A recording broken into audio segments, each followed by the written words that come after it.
Isu reshuffle kabinet yang kian berhembus kencang ditanggapi sejumlah menteri. Mereka menyatakan reshuffle merupakan hal biasa yang menjadi kewenangan penuh Presiden.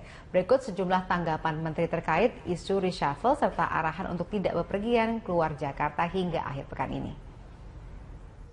Well, kalau orang bekerja, Pak Presiden kan punya pembantu staf-staf kita. Tentunya ya akan dievaluasi. Kalau yang nggak bisa kerja ya diganti, wajar.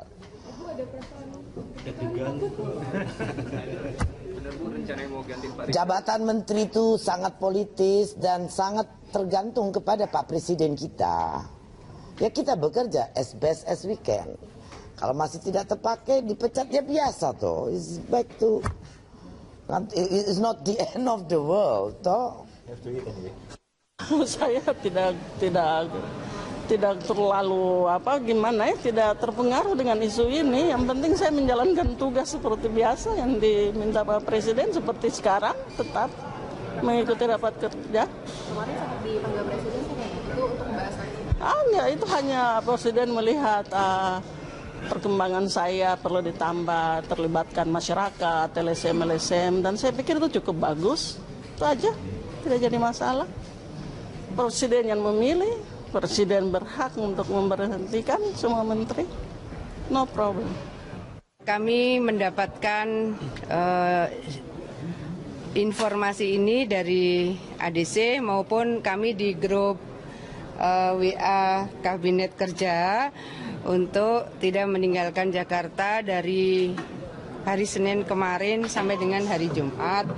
Karena sangat mungkin pada minggu ini akan dilakukan sidang kabinet paripurna. Ya, kami mengikuti arahan.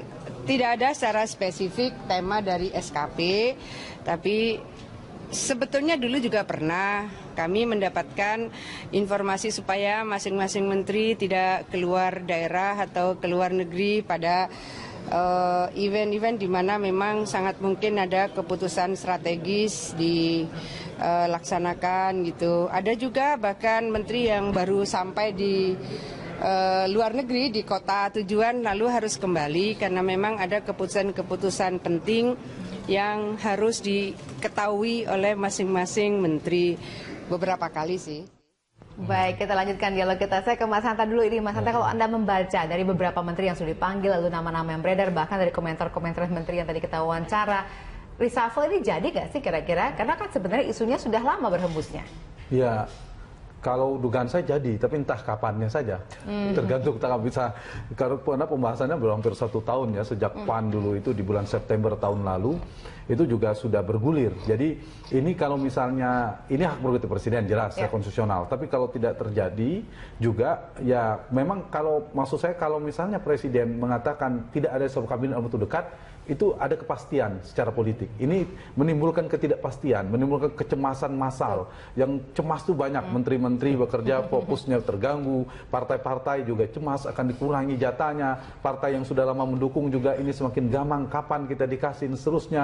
Nah ini yang menurut saya memberikan dampak negatifnya di sana. Ditambah lagi kalau misalnya tertunda, padahal Pak Presiden juga sudah mengatakan perlu ada evaluasi, Pak Presiden mengatakan ada yang tidak jalan di lapangan, programnya belum jalan, kalau tidak salah. Terus beliau juga sempat bilang ada yang tidak cocok di posisi itu. Artinya kan ada kemungkinan reshuffle itu sinyalnya kuat sekali. Ya. Nah, dampak negatif lainnya itu akan muncul persepsi negatif dari publik terhadap presidennya. Apa peragu, lama dan sebagainya itu memberikan dampak menurut saya. Jadi kalau poinnya kalau memang akan ada reshuffle kabinet sesuai instrumen Presiden akan lebih cepat lebih baik karena pasti Presiden sudah punya instrumen untuk melakukan itu. Misalnya kalau basisnya teknokratik, misalnya butuh evaluasi berbasis kinerja, saya yakin sekali Presiden sudah punya itu.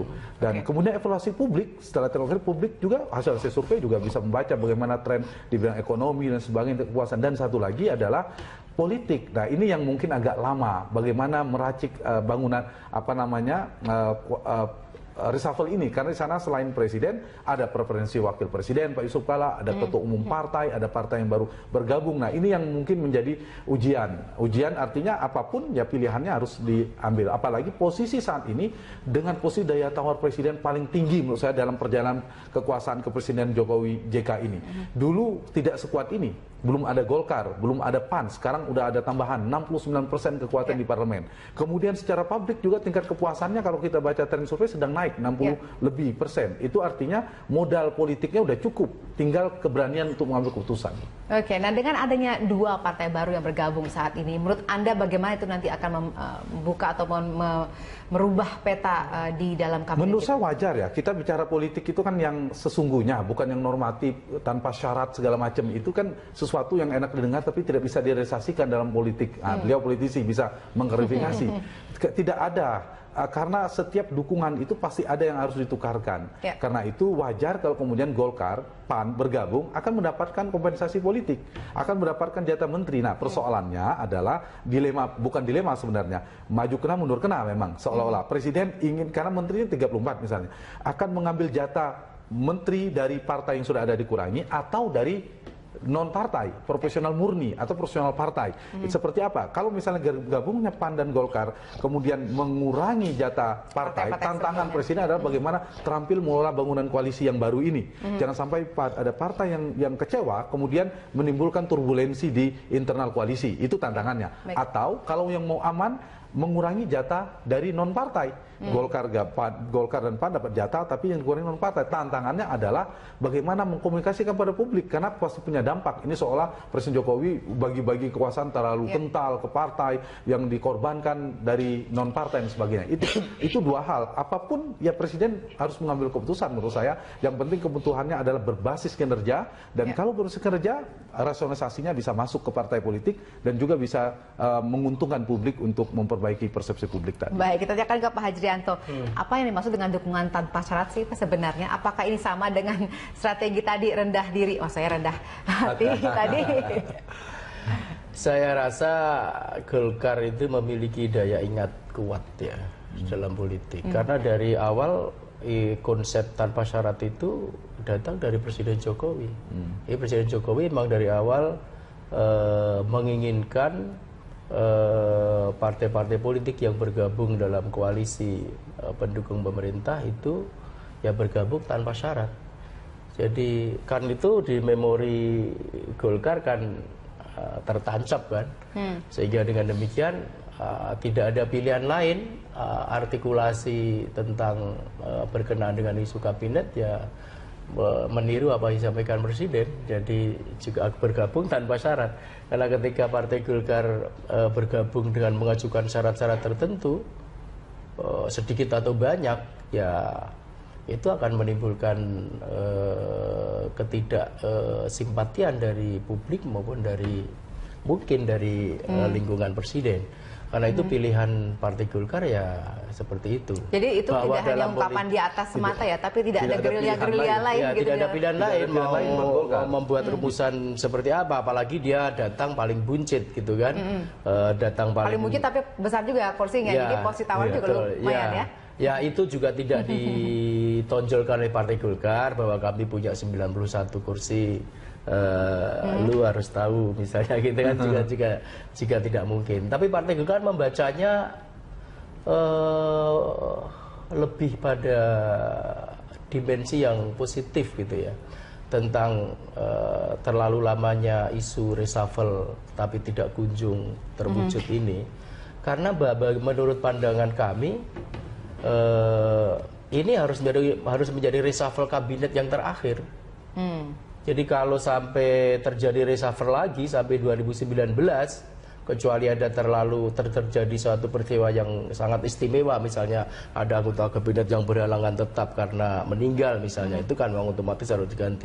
Tapi yang pasti di alam pikiran kalangan Partai Golkar ini pasti reshuffle yang terakhir. Karena kalau sampai reshuffle ini bukan yang terakhir, berarti ada reshuffle yang keempat dan kelima. Karena kemarin kecil-kecil kan sudah dianggap dua ya, walaupun dalam pengertian lebih besar ini baru yang kedua, tetapi waktu juga tinggal 4 tahun kurang ya, dan karena itu harus yang terakhir. Kalau sampai ada reshuffle lagi, bisa ada penilaian bahwa ini ada faktor ketidakmampuan manajemen kepresidenan, dan itu pasti dihindari. Dan karena itulah maka pertimbangannya sangat panjang, mungkin sangat komprehensif. Dan karena itu membutuhkan waktu yang cukup lama. Baik. Sangat bisa dibahas. Dan menunggu Golkar juga. Menunggu Golkar. Golkar sudah jelas, apalagi Rapimnas akan dukung Pak Jokowi.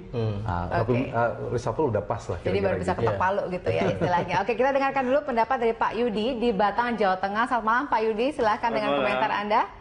Iya, selamat malam Bita Satu. Ya. Iya, ini berkaitan dengan reshuffle. Saya sebagai masyarakat, reshuffle menurut saya tidak begitu penting. Masyarakat tidak menikmati apa itu reshuffle, apa itu diangkat atau diberhentikan menterinya. Yang jelas program-programnya harus jelas.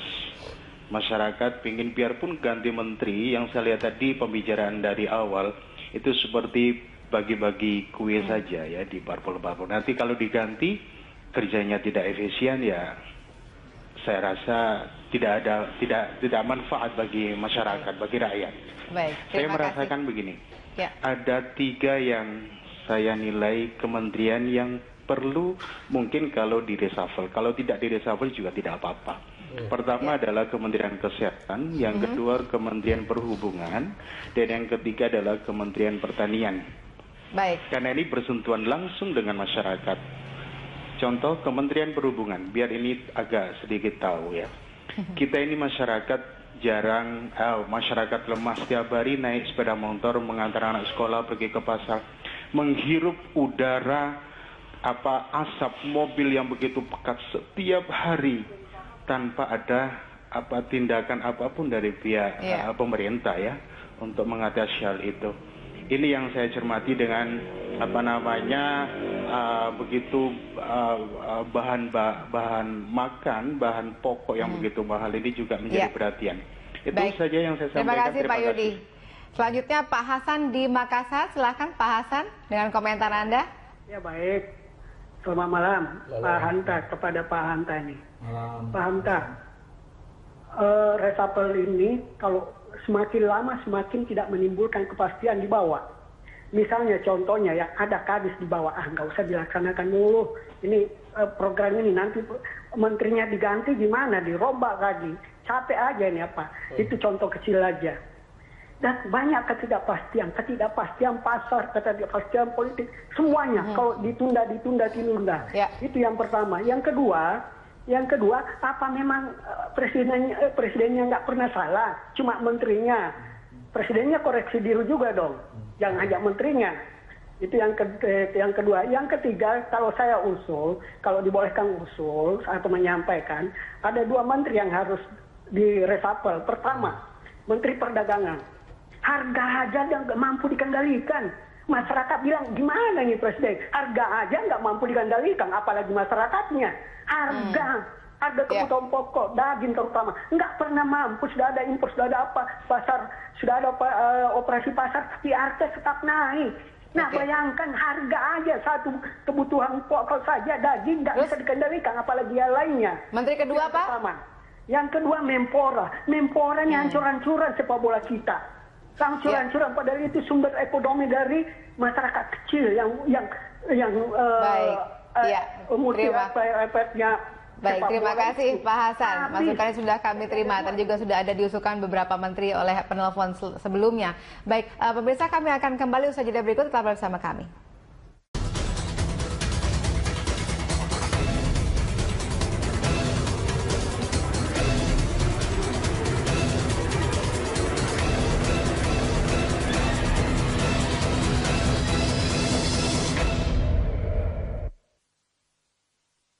Terima kasih Anda kembali bersama kami. Pemirsa, kita lanjutkan dialog kita saat ini.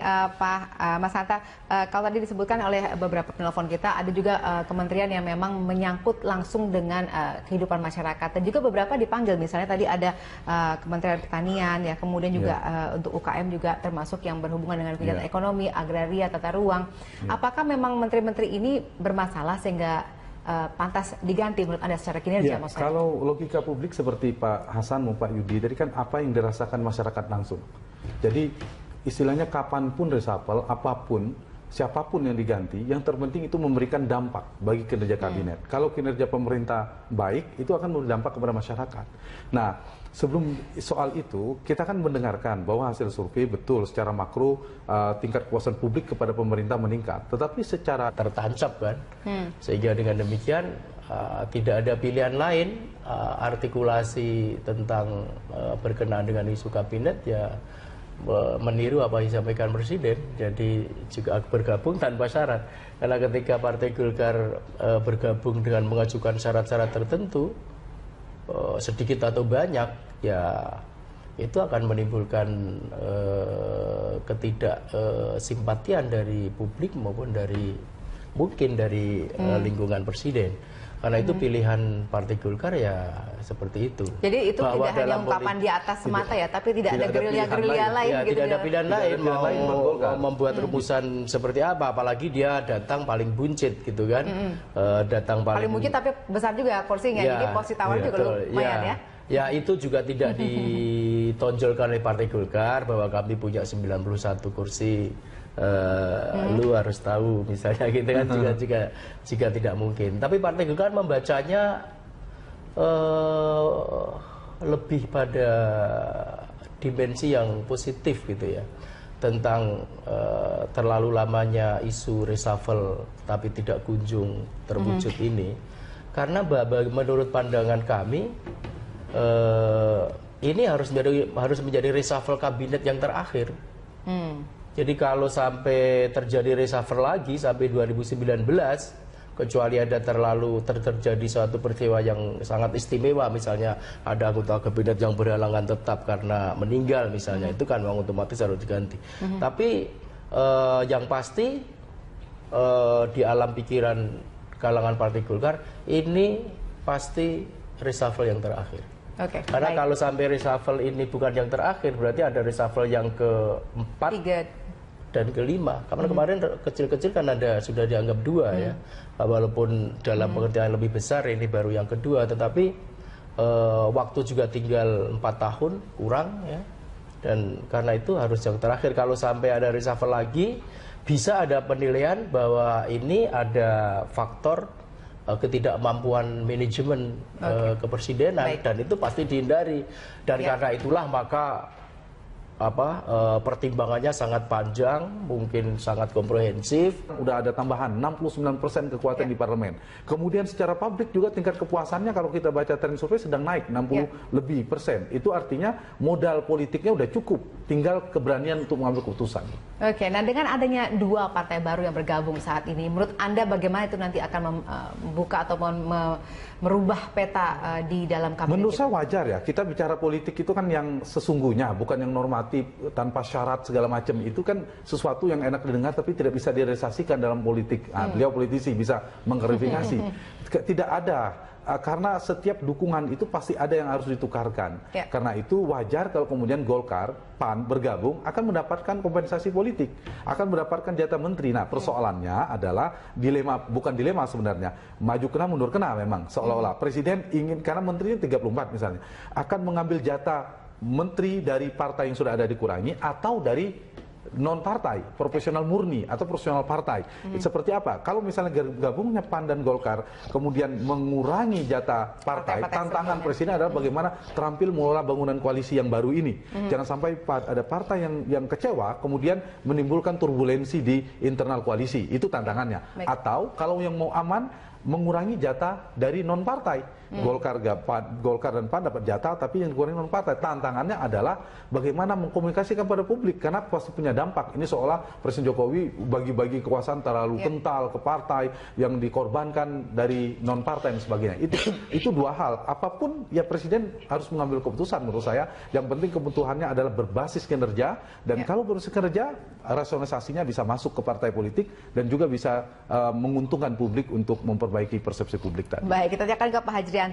Apa yang dimaksud dengan dukungan tanpa syarat sih sebenarnya? Apakah ini sama dengan strategi tadi rendah diri, maksudnya rendah hati tadi? Saya rasa Golkar itu memiliki daya ingat kuat ya dalam politik. Karena dari awal konsep tanpa syarat itu datang dari Presiden Jokowi. Presiden Jokowi memang dari awal menginginkan partai-partai politik yang bergabung dalam koalisi pendukung pemerintah itu ya bergabung tanpa syarat. Jadi kan itu di memori Golkar kan memang ada keputusan-keputusan penting yang harus diketahui oleh masing-masing menteri beberapa kali sih. Baik, kita lanjutkan dialog kita. Saya ke Mas Hanta dulu. Ini Mas Hanta, kalau Anda membaca dari beberapa menteri yang sudah dipanggil, lalu nama-nama yang beredar, bahkan dari komentar-komentar menteri yang tadi kita wawancara, reshuffle ini jadi nggak sih kira-kira? Karena kan sebenarnya isunya sudah lama berhembusnya. Ya, kalau dugaan saya jadi, tapi entah kapannya saja. Tergantung, kita nggak bisa, karena pembahasannya hampir 1 tahun ya, sejak PAN dulu itu di bulan September tahun lalu, itu juga sudah bergulir. Jadi ini kalau misalnya, ini hak prerogatif presiden jelas ya konstitusional, tapi kalau tidak terjadi juga, ya memang kalau, maksud saya kalau misalnya presiden mengatakan tidak ada reshuffle kabinet dalam waktu dekat, itu ada kepastian secara politik. Ini menimbulkan ketidakpastian, menimbulkan kecemasan massal. Yang cemas itu banyak, menteri-menteri bekerja, fokusnya terganggu, partai-partai juga cemas akan dikurangi jatahnya, partai yang sudah lama mendukung juga ini semakin gamang, kapan kita dikasih, dan seterusnya. Nah, ini yang menurut saya memberikan dampak negatifnya di sana. Ditambah lagi kalau misalnya tertunda, padahal Pak Presiden juga sudah mengatakan perlu ada evaluasi, Pak Presiden mengatakan ada yang tidak jalan di lapangan, programnya belum jalan, kalau tidak salah. Terus beliau juga bilang ada yang tidak cocok di posisi itu. Artinya kan ada kemungkinan reshuffle itu sinyalnya kuat sekali. Nah, dampak negatif lainnya itu akan muncul persepsi negatif dari publik terhadap presidennya. Apa peragu, lama dan sebagainya, itu memberikan dampak menurut saya. Jadi kalau poinnya, kalau memang akan ada reshuffle kabinet sesuai instrumen presiden, akan lebih cepat, lebih baik, karena pasti presiden sudah punya instrumen untuk melakukan itu. Misalnya kalau basisnya teknokratik, misalnya butuh evaluasi berbasis kinerja, saya yakin sekali presiden sudah punya itu. Dan kemudian evaluasi publik, setelah teknokratik, publik juga hasil survei juga bisa membaca bagaimana tren di bidang ekonomi dan sebagainya, kepuasan. Dan satu lagi adalah politik. Nah, ini yang mungkin agak lama, bagaimana meracik bangunan reshuffle ini, karena di sana selain presiden ada preferensi wakil presiden Pak Yusuf Kalla, ada ketua umum partai, ada partai yang baru bergabung. Nah, ini yang mungkin menjadi ujian artinya apapun ya pilihannya harus diambil, apalagi posisi saat ini dengan posisi daya tawar presiden paling tinggi menurut saya dalam perjalanan kekuasaan kepresiden Jokowi JK ini. Dulu tidak sekuat ini, belum ada Golkar, belum ada PAN. Sekarang isu reshuffle kabinet yang kian berhembus kencang ditanggapi sejumlah menteri. Mereka menyatakan reshuffle merupakan hal biasa yang menjadi kewenangan penuh presiden. Berikut sejumlah tanggapan menteri terkait isu reshuffle serta arahan untuk tidak bepergian keluar Jakarta hingga akhir pekan ini. Well, kalau orang bekerja, Pak Presiden kan punya pembantu staf-staf kita. Tentunya ya akan dievaluasi. Kalau yang nggak bisa kerja ya diganti. Wajar.